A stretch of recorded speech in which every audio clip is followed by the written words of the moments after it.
you can resolve dissonance in one of two ways. The conflict is between your attitude or your belief, whatever, and your behavior. You can either change the behavior or you can somehow operate on the attitude. It doesn't really matter how you do it, okay? And a lot of smokers, everybody knows this is bad for you, right? Everybody knows. So you can say, well, I'm addicted, okay? Or, well, actually, the rate of smoking, the percentage of smokers who get cancer is relatively low, which it is, okay? It's just vastly higher than non-smokers. Or you can say, I'll give it up later when I have kids or something like that. I'll give it up, but right now I really need this to get through school. You rationalize it somehow. You've operated on the attitude, not on the behavior. That's exactly right. Yes? Mm-hmm. Yeah. Remember that in the traditional perspective on attribution, attributions are either made to the person or to the situation, okay? And what Fisk and Taylor, this is Fisk and Taylor's own research, actually it's Taylor's own research, suggested that in a group situation, okay, when people are assigning responsibility to different group members for the group outcome, what Taylor discovered was that you tended to assign more responsibility to the person you were looking right at, the person who was most salient in your field of vision right now, that person, regardless of what their actual contributions were. So again, that's kind of a cognitive misery kind of thing. You're not really thinking about this too much. Like, you know, Jennifer is in my field of vision, so I'm going to make the causal attribution of that. It's miserly thinking. It might be an example of automatic activation. I'm looking right at this person, so she becomes more salient, more accessible, whatever. Salience is an example of that kind of thing. Follow up.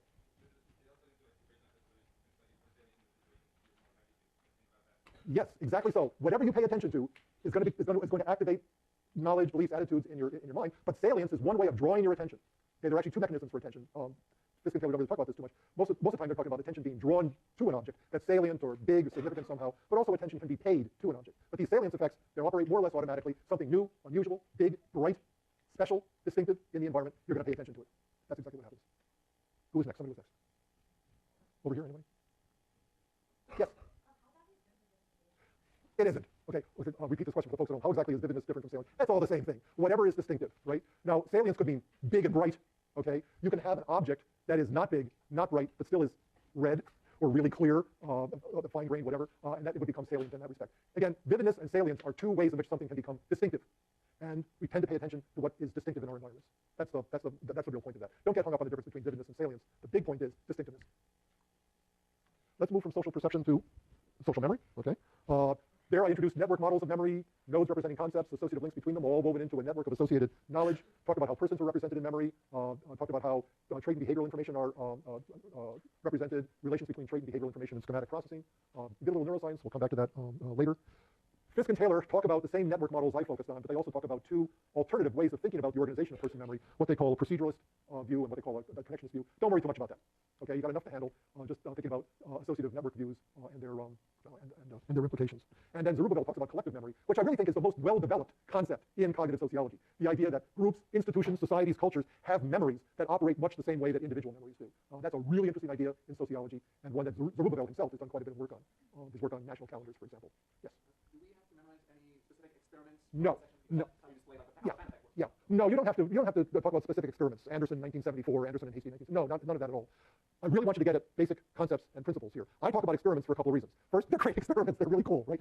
The second is, in a science course, I want you to think about how basic concepts and principles really get studied, you know, and get some experience with kind of examining graphs and tables and kind of extracting information from them. But the specific experiments themselves, no, not so much. I don't think I've ever asked a question that required somebody to remember a name and a date or a procedural detail in that respect. Yes? A declarativist model of memory basically says that all the information that you need is stored in memory, okay, that you actually have a discrete memory for these things.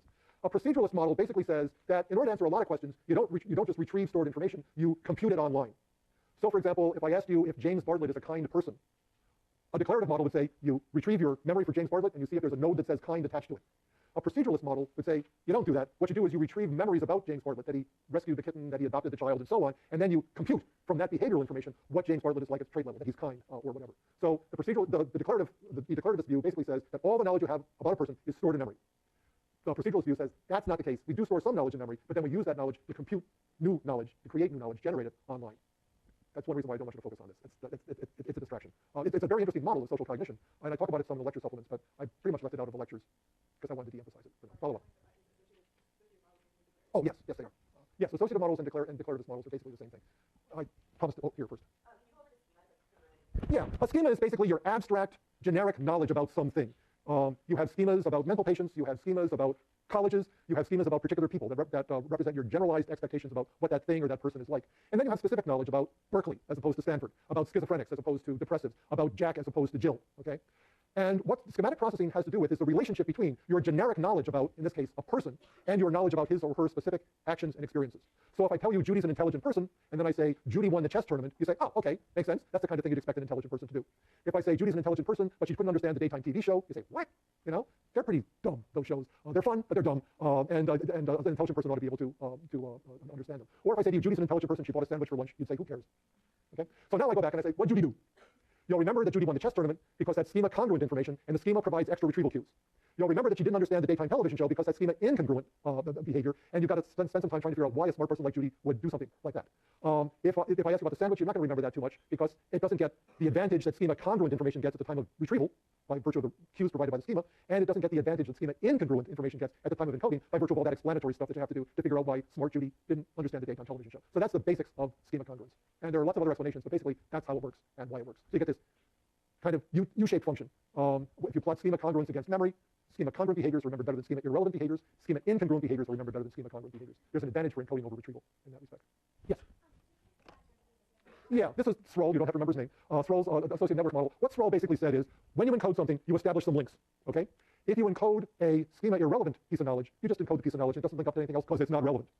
If you encode a schema congruent piece of knowledge, okay, you encode that, and that's fine. That's something you know about the person. But if you encode a schema incongruent piece of knowledge, by virtue of trying to relate that schema incongruent piece of knowledge to other things that you already know about the person, you establish all these other links. So you say, geez, you know, she won the chess tournament. Why didn't she get the television show? Or you say, well, she made the same mistake 3 times. That's another schema incongruent behavior. And she also didn't understand the television show. Maybe she was distracted. Maybe she's got the chess tournament on her mind, or something like that. So one way or another, for these schema incongruent pieces of information, you're establishing all these other links that connect them to other schema incongruent items and also to schema congruent items. Okay, and that means that the more links you have, the more likely you are to remember something. So it's the establishment of all those extra links that link schema incongruent information to lots of other things in knowledge that gives it the advantage that it has in memory. That's basically how that works.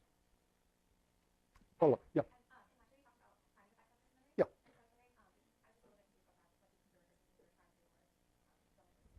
Well, the priming effects that I really talked about were the priming effects that have to do with the relationship between traits and the behaviors that exemplify them. And the general idea there was it would be a very rational memory system that organized the behaviors underneath the traits that they exemplify in kind of a hierarchical scheme. If that were the case, accessing information about a behavior would activate the related trait because you literally have to go through the trait to get to the behavior. Okay.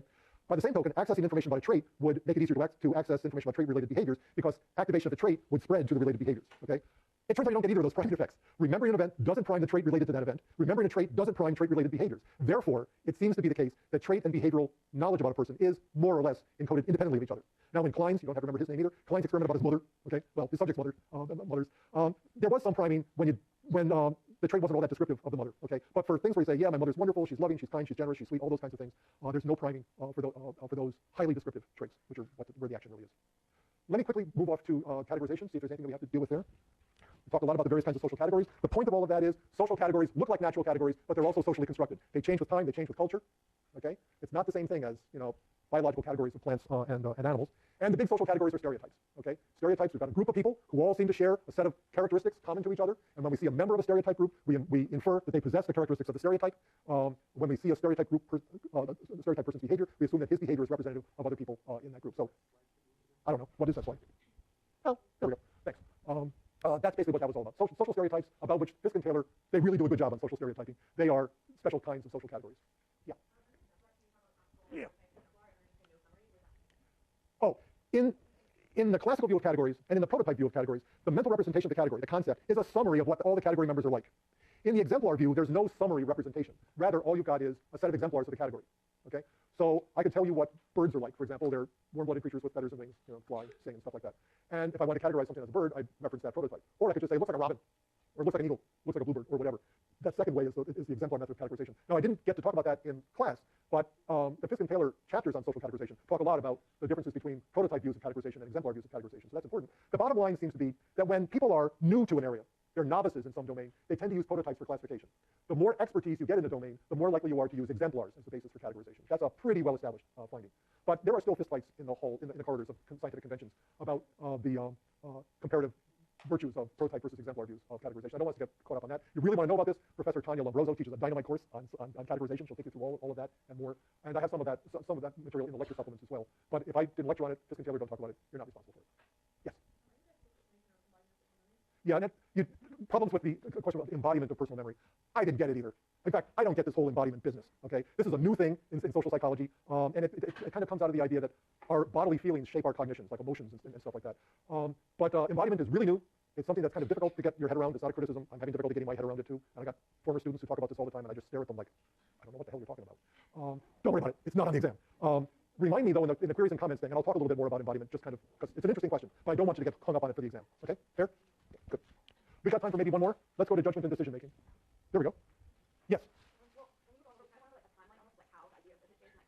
Uh-huh. Right. Mm-hmm. Right. All right, that's a fair question. If I ask you about the covariation calculus, I'm going to ask you how the covariation calculus works. Okay? If I ask you about Malley's folk psychological theory of attribution, that's what I'm asking you about. Okay? If I'm asking about kind of automatic processing and top of the head stuff, I'm going to do that. I'm not going to ask. You can't put those things together in three to five sentences. I'm just not going to ask you to do that. I'm really glad that you're thinking about those contradictions and those historical trends. I teach historically precisely because I want you to see the flow of these ideas. Basically, I want to make sure in an exam like this that you know what the basic principles are. Is that okay response? Yeah, keep them separate from each other for now. Okay, if you got anything else, post them to the forum. Anything posted by noon tomorrow, we'll get an answer from me by 5 o'clock. Thank you very much.